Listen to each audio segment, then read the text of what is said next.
and good morning. I thought this would be a good place to start with the American flag and the pretty home in the background. As you can see, it is overcast and beautiful. It is perfect Yizz weather. There is even a light mist in the air, like it's little teeny tiny microscopic raindrops, and it feels so good while I'm walking around out here. So I hope that you all enjoyed getting to see my family farm and my long, heartfelt release last week. So this week we will not be getting that deep because I want to talk about the amazing success of the Old Glory Club and why I am proud to be a part of that organization. At the big annual meetup, the annual conference last year, the Old Glory Club officially has, I think, 27 or 37 chapters now, and it's across 17 states. And we had a lot of guys doing even more stuff than the time before. There's a really cool preacher guy I met. He's a white dude with 7 white kids, and him and a bunch of people bought up, I think it was 800 acres of land. I'm not going to say exactly where, but it's somewhere in East Tennessee here, and they have multiple families getting ready to start a new incorporated community for our folk, by our folk, and that's pretty awesome. I found out that 3 OGC members, one specifically, Mr. J. Ford, gave 6 months of their lives to helping the North Carolina hurricane victims. That was the tail 6 months of last year, and according to the reports that they had, FEMA and the Red Cross, not very helpful. But the people from FEMA, pretty competent. The people from Red Cross, grossly incompetent because all they did was move in, buy up all the supplies in the local area, and sit on them. So, I wonder what motivation the Red Cross has. Anyway, so our guys went down to 3 of our guys, and a few rotated in and out, so a few more than that, but 3 were there for a long period of time, including Melon, who's in my chat a lot. And for months, they did amazing work down there, helping people find missing pets and loved ones, helping people track down the supplies they needed to prepare for the winter, all kinds of great stuff. Like, just amazing work those guys did down there, and the locals loved the Old Glory Club guys, and that's how you become like a real somebody. Is investing in local areas like that, getting people to know your name, to know they can rely on you, that you're some kind of local hero, local treasure. If you want to have power and influence in a small town, that's how you do it. Also, on the horrible slop politics front, last year I told you that I learned many of our guys were embedding themselves in power, around power. Well, 2 successes on that front. There was a corrupt circuit court judge in St. Louis that our guys got replaced by digging up dirt on her, putting pressure on the right people, and getting her out and someone else in. Unfortunately, the person who came into that seat is also a woman, but she's like really hard against crime, so we'll see if that's an improvement or not. But at least a corrupt, Soros WEF attorney is out of an important position. Thanks to our guys' pressure. And then, excuse me, in Capitol Hill, up in D.C., we have several of our guys who have achieved lower end status, like being pages, support staff around senators and shit. And I know that sounds really weak, but one of the major ways you can influence big politics is by being the curator of the important politicians. And our guys tell us that the way that they're getting in it's very successful. We'll just say it's networking, pressure, and then friend-enemy distinction. Making sure that pages and handlers and schedulers and secretaries are our guys. Getting them in, pulling them in, pushing out the lame ones, the boring ones, the Charlie Kirk types, pulling in people like us, getting them those lower level staffing positions. That is not staffing, but lower level staff positions. That apparently is a very good way to pressure more important politicians. And we've had a lot of success in Washington, D.C. doing that with people too. And then we have general successes of people starting new homes, starting new businesses, networking together across the country. We have the prospect of, I think, 2 more states having new chapters out on the West Coast. So the Old Glory Club is growing, creating a network of dedicated, smart men between 25 and 45 years old that really do want to make a difference and make things better. And the coolest thing about the entire conference is to see the effects, for me personally, the coolest thing for me was to see how 4 years ago, when I was around at the beginning of the Old Glory Club's formation, I was already pressuring the guys who are the leadership, president, treasurer, the 5 or 6 main dudes who actually run everything. I was telling them about the Go Free method then. I was explaining to them how linguistically we have to move away from the shadow of World War II propaganda. And they do it. They say anti-white. Nobody goes on and drags on about revisionist history or Jews or World War II or sunken ships or any of that shit.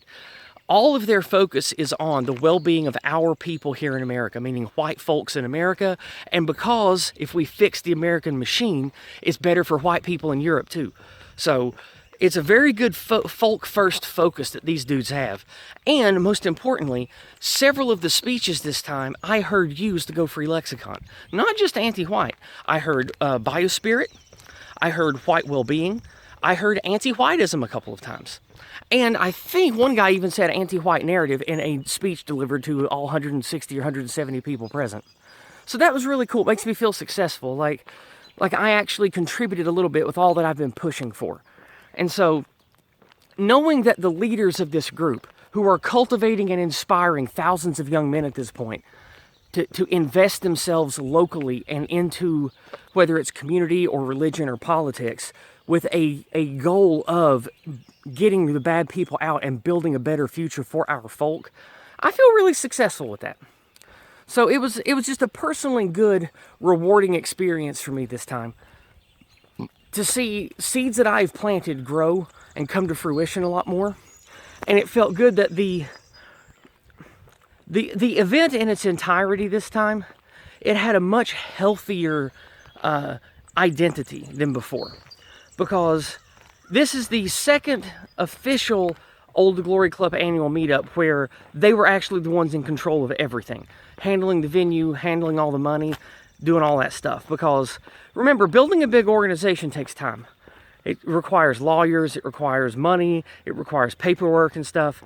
So this was the second official one where the OGC guys actually did everything themselves. And it's the best event yet. 4 years in a row, and this is the best one yet.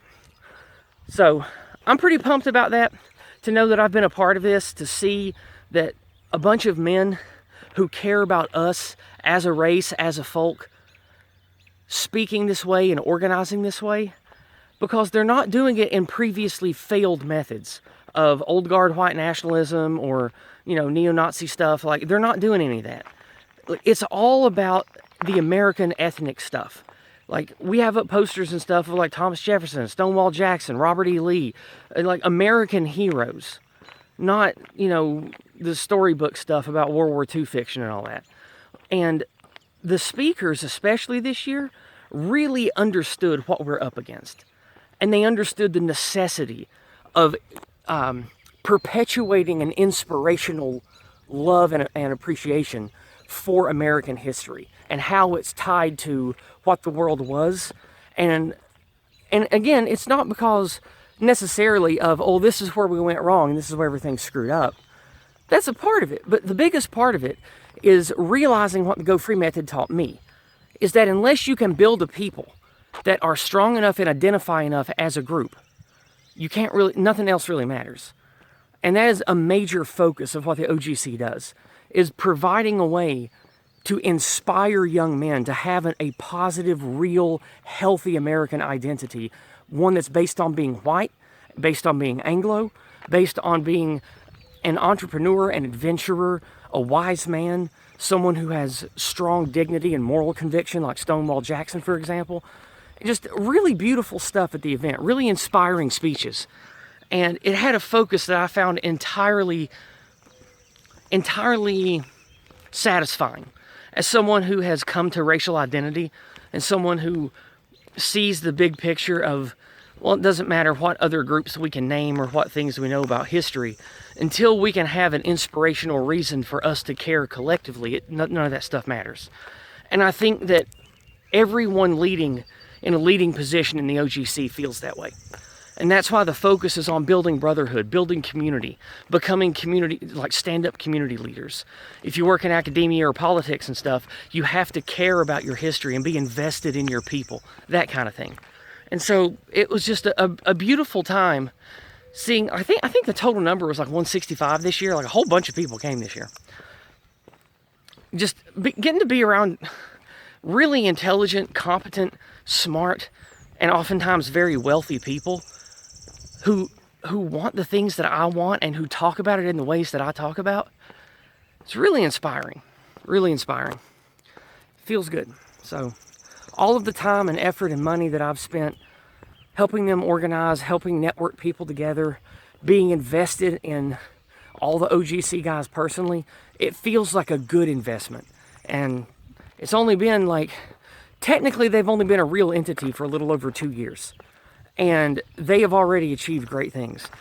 Like one of the primary goals is to elevate a brotherhood of people who are represented by or are lawyers themselves, because the men of the OGC see that in the way that the things are now, we are going to need lawfare on the side of the American ethnos. We are going to need men who understand how to use the law to change things and to get things done and to forward our agenda for a change. And so there's a big focus on recruiting and building up lawyers for the upcoming legal war. So that was cool to hear too, that there's a bunch of smart guys with their heads in the game on all this. So anyway, I wanted to be undisturbed while I shared my thoughts. That's why I went down to the cul-de-sac near the country club here in the Wealthy People neighborhood. But I reckon that about wraps it up. It was a good trip. Had a lot of fun on the bus. Unfortunately, because of family event stuff, or family business stuff, Mr. Hunger Merchant couldn't make it to the event, even though he was the one that organized the bus that we were all taking, the travel van we were all taking. But too bad for him. But we love you, Hunger. Thank you for putting the van together and just being generally awesome for us all. And let's see, anything else in particular? Nothing comes to mind. I just wanted to share all that with you. So let's go ahead and stop here. This is a beautiful spot. I always like this spot. There we go. We'll stop here. There we have it. I really am thankful for the Old Glory Club. I'm glad that I was connected to some guys who started something truly great. And wherever you are, whoever you are, you need to look into a community of people who are doing positive, constructive things if you want to make a difference at all. That is one of the major ways that you can make a real difference, is being personally invested in networking together the people who care where you live. That leads to great things. And may all of our gods lead us to a better tomorrow. I hope and pray that every day. But we will need strong, confident, good-hearted men to get there. Have a great week, everybody. God bless.